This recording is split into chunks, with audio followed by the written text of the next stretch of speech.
This is not Taiga. That's Peanut. A new kato. So, yun na nga. Update ko lang. Actually, noong January, gusto ko sana maggawa ng content. Kaya lang wala ako sa mood. Kasi, ang dami nangyaring sad. So, yun. Di ako nakagreet ng Happy New Year sa inyo. So, ngayon na lang. Sa aking 350 plus na mga subscribers. Hello. Yun. Ayan, naiyak ako. So, yun. Sa mga close friends ko, nakita nyo naman nung January, bago ako mag-birthday, na wala. Namatay si Taiga. Nagkaroon siya ng pyometra. Tapos, sabi ng doktor, yung vet, kailangan na daw siyang i-surgery. Na sana pala, ngayon na nangyari na lahat, baka sana nag-isip pala muna kami ni John Tooth. Although wala naman kasi nga kaming alam. Puro research lang, tsaka yun, vet. Anyway, noong January 20th, nag-cardiac arrest na si Taiga after ng surgery niya sa pyometra niya. Nispay. Actually, so, nispay yung pusa namin na sobrang attached ako. At saka, alam mo yun, sobrang dami kong ibang naging pets. Love ko silang lahat. Pero, iba talaga yung kay Taiga. Sobrang painful kasi siya yung, alam mo yung, dami nangyari nung pandemic. Tapos, tinawid niya kami doon. Napulot ko siya early 2020. Mga first quarter ng 2020. Hindi pala, third quarter ng 2020. Kakastart lang halos ng pandemic noon. Napunot ko siya sa may City Hall ng Pasig. Bale, patawid. Nagbabike ako. Nakwento ko na yun dun sa isa kong vlog. Tapos, patawid siya. Actually, iniwan siya ng mga ng nanay niya, tsaka siguro ng mga siblings niya kasi sabi ni John ganun daw ata yung mga pusa.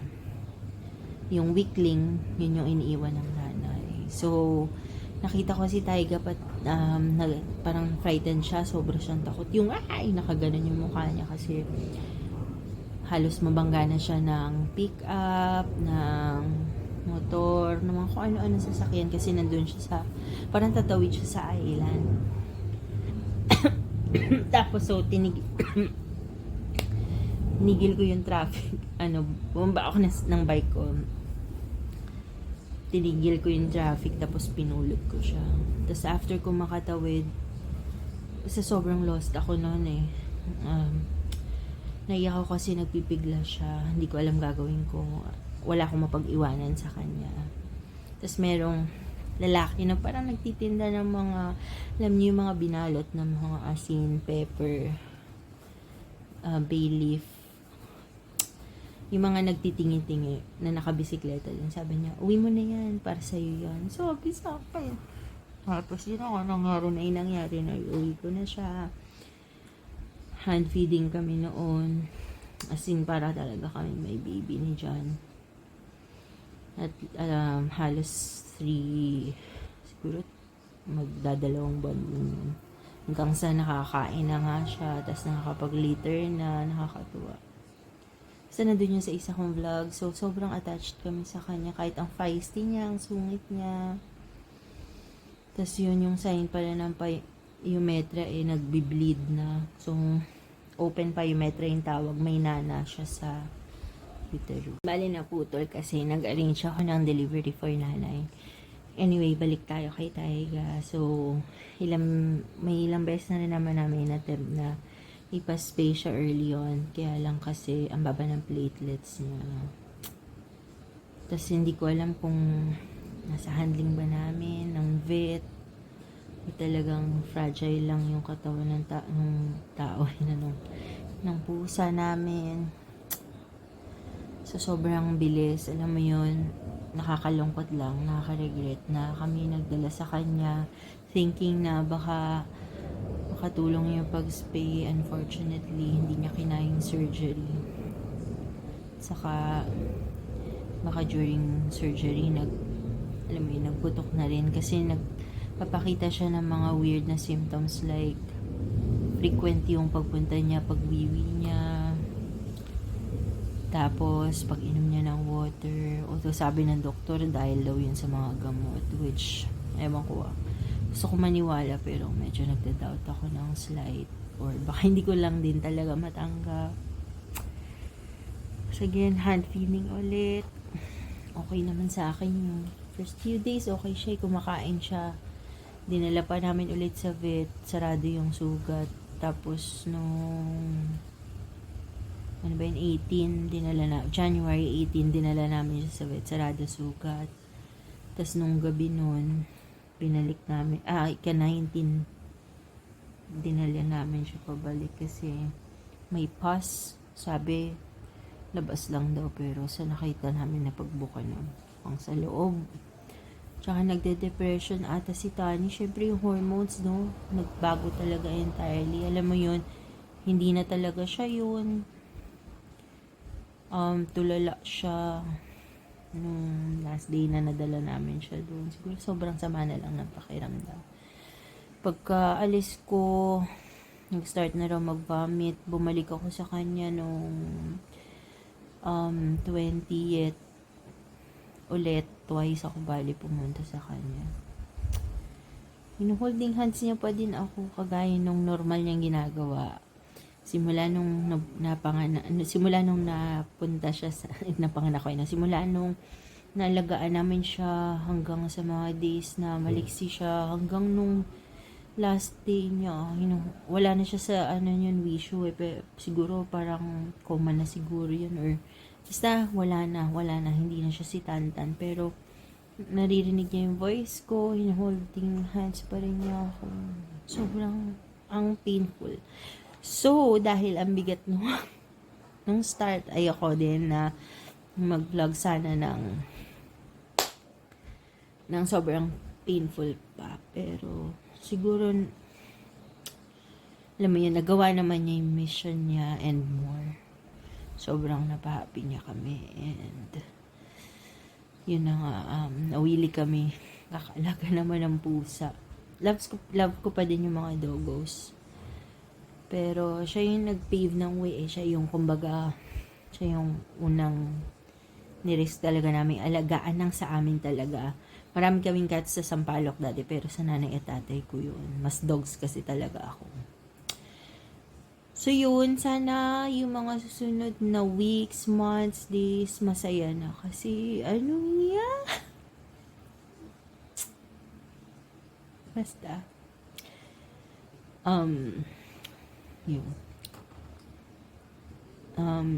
Yung faith ko, inaayos ko din. Kailangan hanapin ko yung daan ko patunta doon. Siguro ngayon hindi pa siya 100% na nararamdaman ko na willing ako talaga. This is not to influence anyone na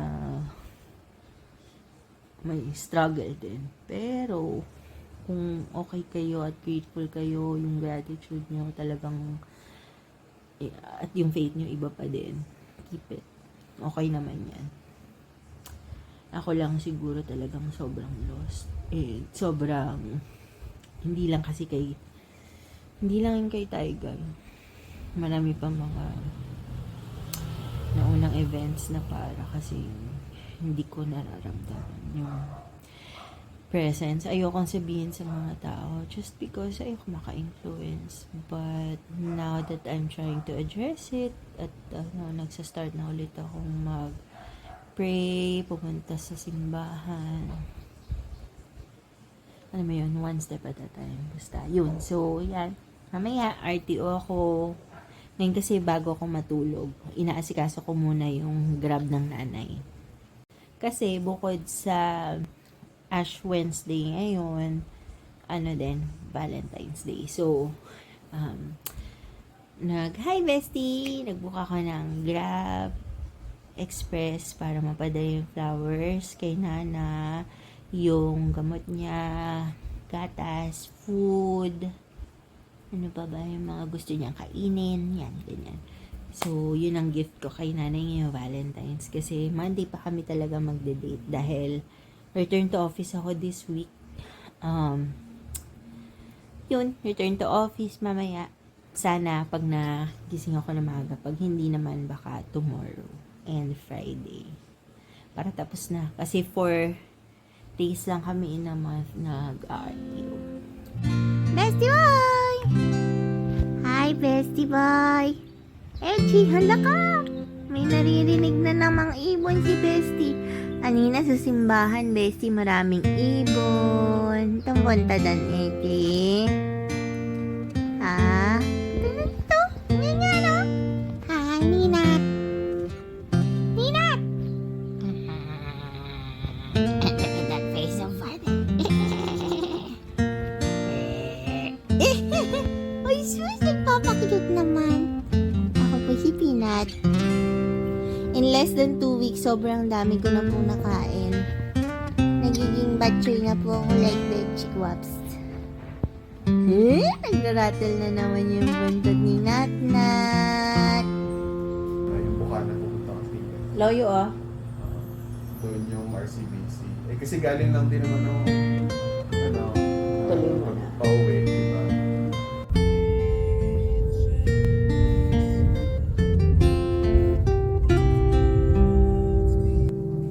Uy, nandito kayo. Happy Valentine's. Mababasa. Ba't yung nagbabasa ka? Oh, yun naman. Can we spot the 5 different editions? Dapat Tagalog ba ito? Yan, tas naglilibot. Wait.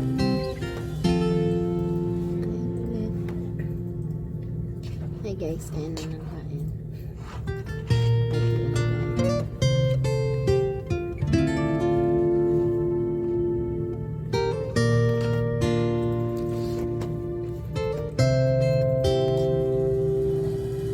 Susunod sa paaga tayo makainis tayo ng kain.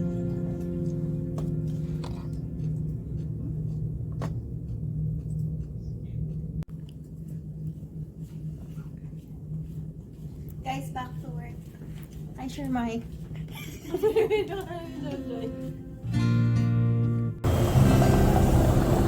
Uwi na tayo. Antay lang tayo ng Grab. Hi guys, I'm home. Basta huli ko silang dalawa. Uy, friends na po sila. Are you best friends na? Ay, hindi daw. Hi, Tato. Hi, Ninat. Chop!